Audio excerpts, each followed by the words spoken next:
At the end of that decade, the editor of The Economist predicted that in the 1970s, the computer would come into its own, perhaps even changing the outlook of man.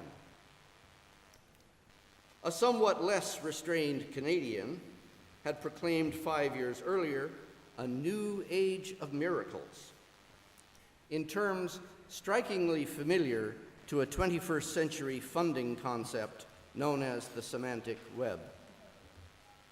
Battle lines were being drawn over the significance of computing.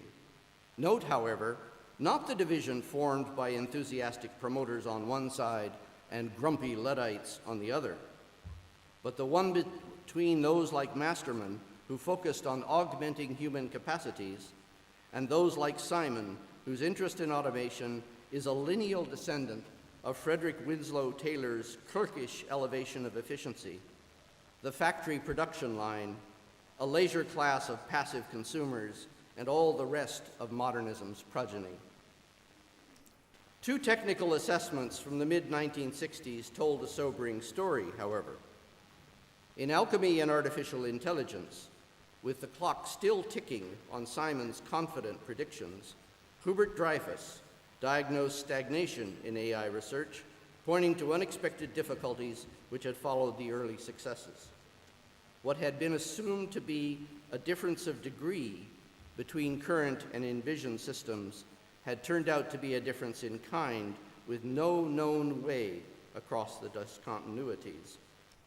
In the following year, the infamous, devastating Black Book on Machine Translation, Language and Machines, Computers in Translation and Linguistics, better known as the ALPAC report, came to a more or less the same conclusion. As Father Bouza has noted, the major obstacle turned out to be not, quote, the inadequacy of computer knowledge, but rather our insufficient comprehension of natural language, end quote.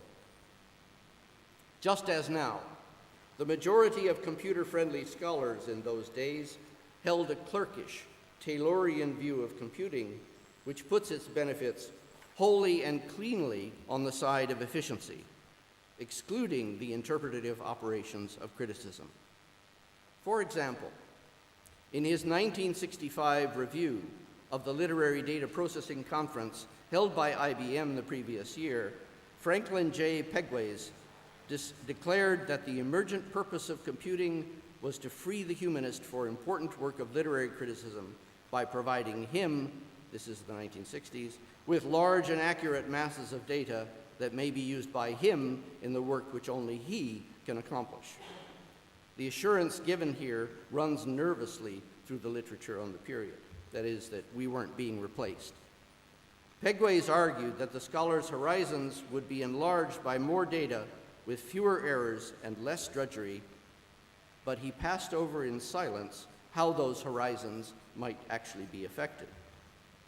At the IBM conference, Efim Fogel, cautiously optimistic, argued for incremental progress along what he called the vision-actuality interval, which, however wearisome to traverse, was, he thought, only a matter of time, fortitude, and steadily accumulating resources. As with AI and machines translation, however, such progress faltered, not because of practical shortcomings, but because of theoretical blinkers. Fogel's interval was suddenly revealed as a chasm. Not everyone, however, was so inattentive.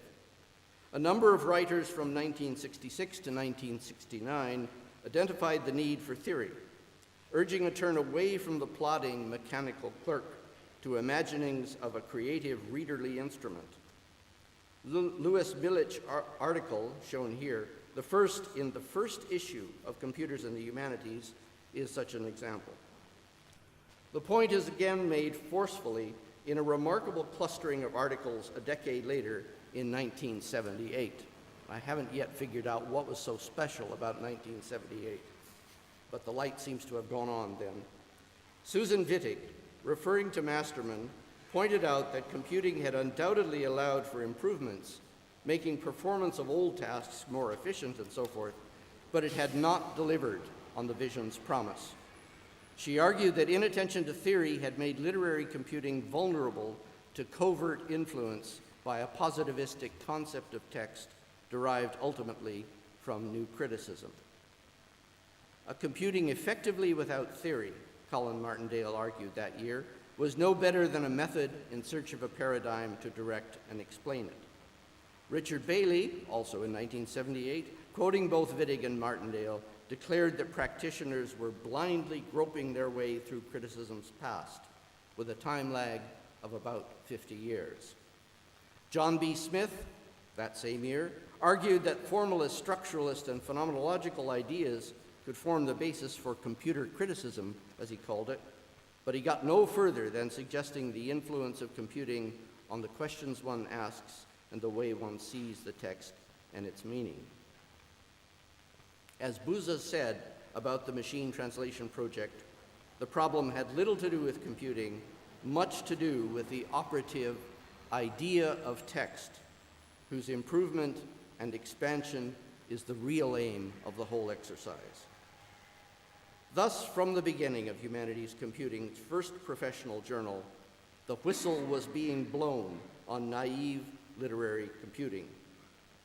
But given the enormity of the challenge and the ease with which low-hanging fruit could be gathered by means of simple tools, it is not surprising that in 1989, in the year that the text analysis program TACT was released to the public, Roseanne Potter remarked in the preface to Literary Computing and Literary Criticism that computing had not been rejected, but rather neglected by mainstream criticism, a complaint that has been repeated many, many times since.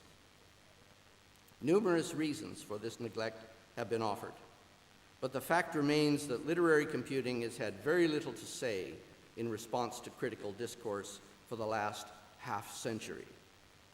12 years after Potter, in the preface to Radiant Textuality, published in 2001, Jerome McGann noted the instrumental role of computing in the technical and pre-critical occupations on which scholarship depends, but its almost total absence from interpretative procedures. It would be a mistake, however, to say that the fault lies solely with literary computing for its neglect of theory. For the past several decades, most theorizing, shading into what Jonathan Culler has called just plain theory, has offered few points of contact with the study of textual data, and so few possibilities for coaxing computing practitioners out of their theoretical silence. As Paul Deman remarked in 1973, from the technical point of view, criticism has had very little to offer beyond the techniques of close reading established in the 30s and 40s. In the article I have already cited, Martindale pointed out that both literary theory and literary computing have strengths and weaknesses, but the striking thing is that the strengths of one are the weaknesses of the other. If the two were meshed, he suggested, the weaknesses would largely be canceled out. But rather than mesh, empirical and theoretical approaches have been taken up each in turn, each taken as the answer rather than the answer's other half. The result, Leonard Forster noted in 1978, again that year, is dogmatic abstraction and a criticism that is little better than a flight from literature. He recommended a flexible pragmatism analogous to the craftsman's, who selects now this tool, now that one, to accomplish whatever task is at hand. Forster's metaphor is a very good one, not because it privileges the scholarly task over the tool, which is the timid mantra of service-orientated computing, but because it places tools in the context of an active interface between craftsman and material. So, the moral of this story is that neither task nor tool holds the secret. What's needed is attention to the craftsmanship, to the process and practice of that which criticism entails. You see, we are making progress. That's my table of contents.